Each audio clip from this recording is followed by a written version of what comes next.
ça va? Ça va bien, plutôt bien, oui. Alors, racontez-moi un petit peu cette histoire. Il paraît que vous êtes des torréfacteurs de café et de cacao, mais attention, avec vous on prend de la hauteur, on part à Chamonix, c'est ça? Tout à fait, on est à Chamonix, 1000 mètres d'altitude.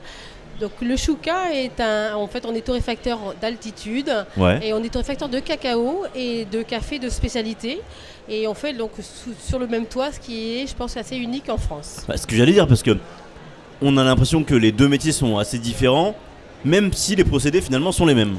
Alors en fait les fèves de cacao comme le café en fait ce sont des produits assez similaires, ce sont des produits agricoles qui poussent entre les deux tropiques et en fait on a voulu vraiment travailler ces deux produits parce qu'ils se ressemblent et parce que au fait on a voulu travailler des fèves d'exception et des cafés sur une niche de café qui s'appelle café de spécialité.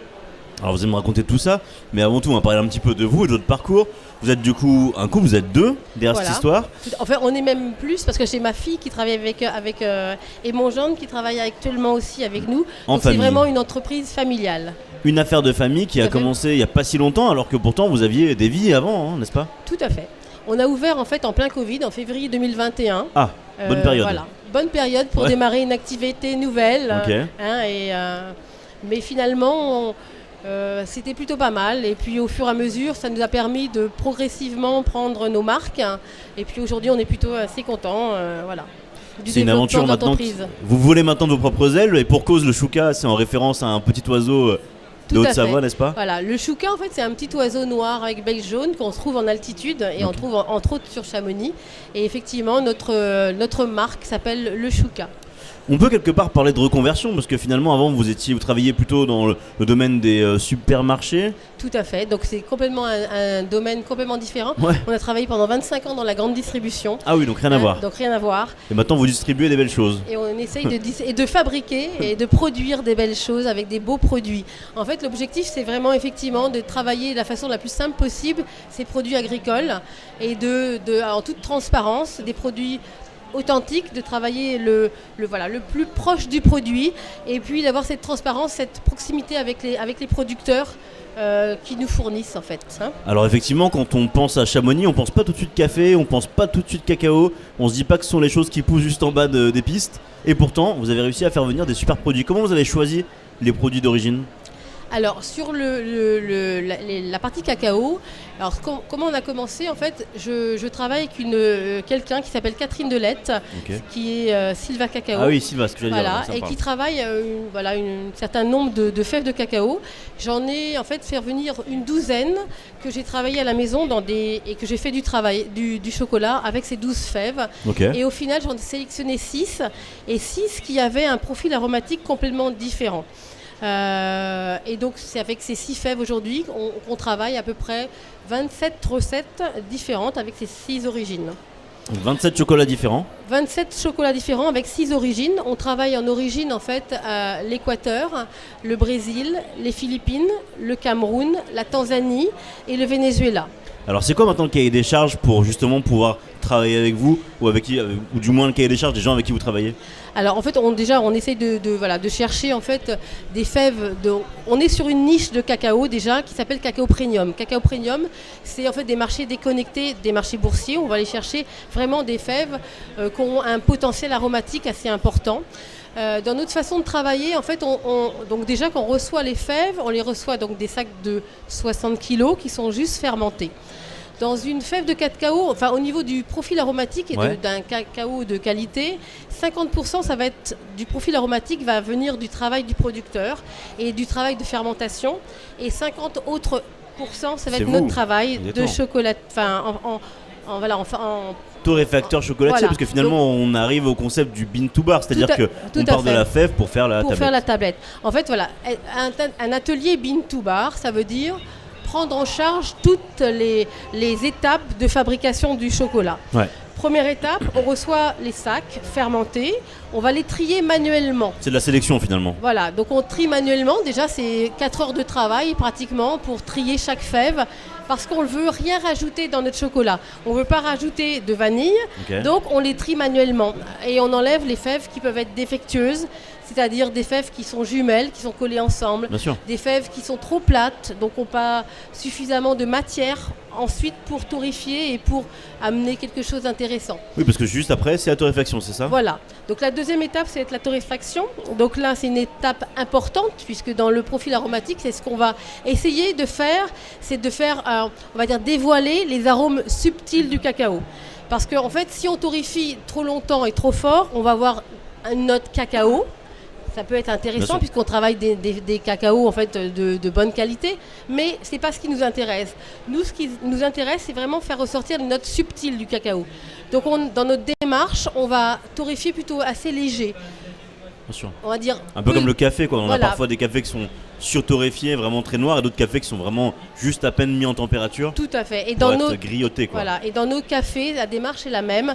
On est sur des profils aromatiques. Plutôt, l'objectif, c'est de faire ressortir toujours un profil aromatique et pas du coup des cafés. Alors c'est vrai qu'il y a eu une époque, On la surtorréfie mode, un peu le café, voilà, comme le en mode Italie, était des par cafés exemple. voilà, Bien sûr. brûlés, comme en Italie, on trouve des cafés qui sont huilés, Bien un sûr. peu brûlés, et du coup, on va avoir de l'amertume beaucoup. Et sur des cafés, par exemple, de spécialité, l'objectif, c'est de faire ressortir pareil le profil aromatique Évidemment. du café. Et après ça, il y a du vanage, c'est ça? Alors Le concassage. voilà, pour les fèves de cacao, on va torréfier. Après, l'autre étape, ça va être le vanage. Donc vanner la fève, ça veut dire enlever l'écorce de cacao. Bien sûr. Hein, et on va donc effectivement broyer cette fève, c'est-à-dire la faire éclater en gruée de cacao. Donc ça, c'est la troisième étape. La quatrième étape, en fait, on va passer ce gruet de cacao dans un moulin pour faire, on va presser la fève pour faire éclater le beurre de cacao. Ce qu'on appelle le Dans une ponchage, fève- c'est ça? Non, c'est en fait, raffinage on Ah, va pardon. tout bêtement la broyer, en fait, D'accord, broyer simplement. la fève de cacao pour faire de la masse de cacao. C'est-à-dire, on va faire ressortir le beurre de cacao qui est intrinsèque D'accord. à la fève. Mhm. Dans une fève de cacao, on va dire il y a grosso modo, entre 50 et 55% de beurre de cacao. Ok. En fonction de l'origine, Mhm. de la teneur en gras, la masse qu'on va récupérer va être plus ou moins grasse, plus ou moins épaisse. Et après cette masse de cacao, on va les mettre dans nos broyeurs mélangeurs. Nous, on travaille sur des mélangeurs en pierre. En fait, ce sont des conches. C'est une base qui est en pierre avec des moulins, enfin un moulin traditionnel Ok. qui va tourner sur un axe et qui va broyer cette masse pour, on va dire, au bout de 24 heures, cette masse de cacao va devenir liquide. Hein, et toutes, on va dire, l'acide acétique, par exemple, va partir, qui peut être plus ou moins fort et importante en fonction des fèves de cacao. Par exemple, la Tanzanie, elle va être, il y a beaucoup d'acétique, en fait, ça Bien sûr. pique les yeux, Pas en fait, mal, les 24 premières heures. Donc voilà, en fait, donc au bout de 24 heures, cette masse va devenir liquide. Et à partir de 24 heures, nous, en fait, dans notre façon de faire, c'est là où on va incorporer le sucre. D'accord, ok. Donc là, Voilà, et donc on rajoute le sucre et ensuite on va laisser encore broyer et mélanger pendant... En fait, grosso modo, pour faire un chocolat noir, il nous faut 3 jours. 3 jours. Ok. Pour faire un chocolat au lait, il nous faut 4 jours. Ok. Et après, on est vraiment artisan, donc c'est vraiment des petites productions puisqu'on va sortir 70 kilos de chocolat noir au bout de 3 jours et la même chose en chocolat au lait. Donc, Ce qui est pas grand chose, donc c'est voilà, vraiment. ce qui est vraiment pas grand chose. Donc il nous faut vraiment du temps. On laisse le temps. Notre objectif, voilà, c'est on peut faire du chocolat. On pourrait avec d'autres machines faire du chocolat en 1h30 Évidemment. ou 2 heures. C'est pas notre choix. Notre choix, c'est vraiment de laisser le temps au produit. Le temps de Voilà. faire du bien et du bon. Voilà. Et alors, ensuite, en fait, au bout des 3 jours, on ouvre de la cuve et on va donc vider le chocolat et on va le tamiser. Alors, pour nous, c'est une chose importante parce qu'en fait, ça nous permet aussi d'être sûr que notre chocolat, il n'a pas de petits grains de sucre, par exemple, Bien qui n'aura sûr. pas été bien broyé, etc. Et pour avoir un niveau de granulométrie qui nous correspond, Bien sûr. correspond à ce qu'on fait, pour qu'il y ait après, en fait, que le chocolat soit bien fondant et qu'il n'y ait pas des petits grains qui restent, en fait, on va dire, dans notre chocolat. Qu'est-ce qu'il faut un peu comme outil ou motivation lorsqu'on décide de se reconvertir? Parce que le chocolat, ça paraît quand même d'être un monde complexe, compliqué, Ouais. auquel il faut un tout petit peu être accoutumé avant de s'y lancer. Donc qu'est-ce qu'il faut comme outil pour se lancer là-dedans? Alors, outils, quand vous parlez outils, c'est-à-dire motivation, motivation. culture En fait, déjà. Et qu'est-ce qui est possible ou impossible? Parce que c'est vrai que on a l'impression que sur le tard, les chocolatiers généralement ont fait beaucoup d'écoles, on sont passés par tout le process, toute la voie royale de formation, donc Alors, le CAP, etc. etc. Sauf que quand on fabrique du chocolat, on n'a pas forcément besoin d'un CAP chocolatier, puisque fabriquer du chocolat, en fait, c'est vraiment produire du chocolat, produire de la et on a voilà. Nous par exemple, on ne fait pas du tout de bonbons de chocolat. Donc on n'a pas besoin d'être chocolatier. Donc en fait, on transforme de la fève de cacao, ce qui est complètement différent. Et en fait, après, effectivement, c'est un produit qui est assez chocolat comme café. C'est des deux produits qui sont quand même assez intéressants et qui peuvent avoir de l'aromatique, une histoire qui est intéressante à travailler, intéressante à raconter. On passe en fait au niveau du chouka. En fait, nos ateliers en fait sont ouverts, donc les gens peuvent nous voir travailler notre labo de chocolat. Et on passe beaucoup de temps à expliquer aux gens ce que l'on fait. On fait effectivement des ateliers découvertes, que ce soit en torréfaction de café comme en chocolat, où on explique aux gens. Voilà, ça prend 1 heure et c'est vrai qu'à Chamonix on a beaucoup d'étrangers, on a beaucoup de passages. Évidemment. Et donc du coup, aujourd'hui au niveau du consommateur, les consommateurs sont de plus en plus curieux à découvrir et à voir la matière qu'on transforme et de savoir les produits, d'où est-ce qu'ils viennent et de les voir transformés. Donc ça, il y a vraiment un intérêt aujourd'hui au niveau des consommateurs, ils veulent savoir d'où viennent leurs produits. Et on passe, c'est super intéressant de partager tout ce que l'on fait en fait. C'est vrai que vous avez décidé de rester ancré à Chamonix.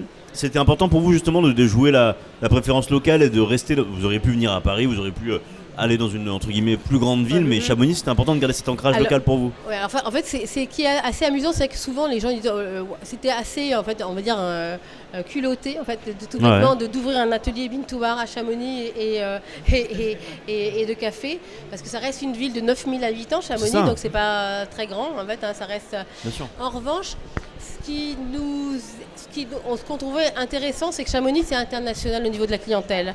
En fait, il y a du monde Chamonix est connu du monde entier, grâce au Mont Blanc. Et le monde entier vient à Chamonix. Et le monde entier vient à Chamonix.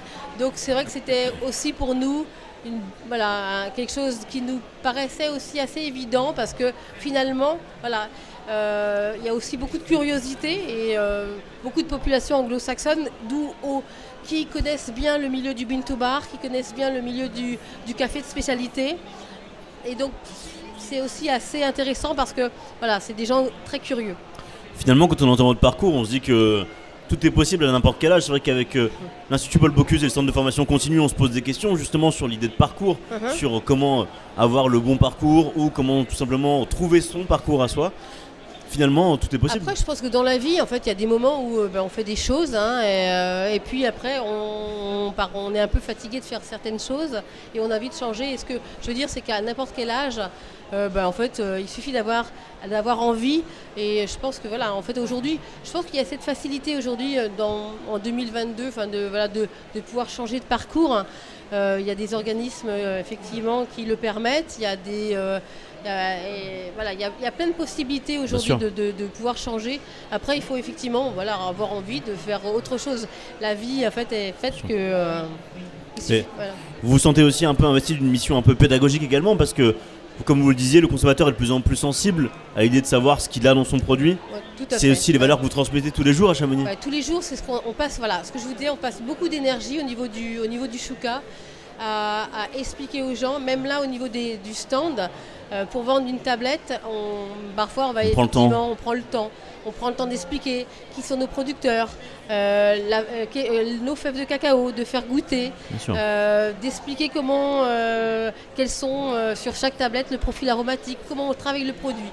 Ça, c'est super important et les gens sont demandeurs de plus en plus. Quel conseil on pourrait donner justement à ces jeunes et moins jeunes qui auraient envie de se mettre au chocolat? Est-ce qu'il faut aller goûter? Est-ce qu'il faut découvrir? Est-ce qu'il faut poser des questions? Comment on fait? En fait, je pense que c'est la curiosité, aimer les bonnes choses, aimer bien faire, et puis après prendre le temps de faire les choses bien. Et puis je pense que en fait dans tout parcours, je crois que c'est l'envie. Quand on a envie, on peut faire des belles choses. Vous avez des apprentis qui viennent vous voir un petit peu, qui viennent toquer à votre porte. Est-ce qu'on sent aussi qu'il y a un intérêt pour le chocolat qui est un petit peu en hausse en ce moment? Eh ben, en fait, il y a ça qui a une curiosité. Après, c'est vrai que bon, nous, on est ouvert depuis, on est assez récent, hein, depuis février 2021, donc c'est quand même, on est une jeune entreprise. Mais effectivement, voilà, après, on a eu, effectivement, on commence à avoir le fait d'avoir aussi ces prix hein, qu'on a eu. Oui, parce que attention, Voilà. on a des bêtes de concours en face de moi. Vous avez reçu je ne sais combien de titres cette année, je crois 11 médailles, c'est ça? En fait, on a eu certaines, oui, on a eu certaines médailles au niveau des Academy of Chocolate. Ouais. On a eu International Award des croqueurs de chocolat, etc. Donc ça fait plaisir. Ça veut dire qu'en fait, voilà, quand on C'est pas tellement des reconnaissances, c'est plus des encouragements en fait, à vous dire que le travail est bien, quoi. C'est de l'encouragement en fait. Donc ça fait plaisir au niveau des équipes. Au niveau, voilà, au niveau de l'équipe, au niveau de l'entreprise, en fait, c'est pour tout le monde. Donc on est content effectivement d'avoir cette petite reconnaissance. Ça veut dire que effectivement, quand on se lève le matin, ce qu'on fait, voilà, Ça a du sens. Ça a du sens. Parfait, et on va se régaler de tout ça. Merci beaucoup. Merci infiniment, beaucoup de Nathalie. nous avoir, merci. Passez une très bonne journée. Au revoir.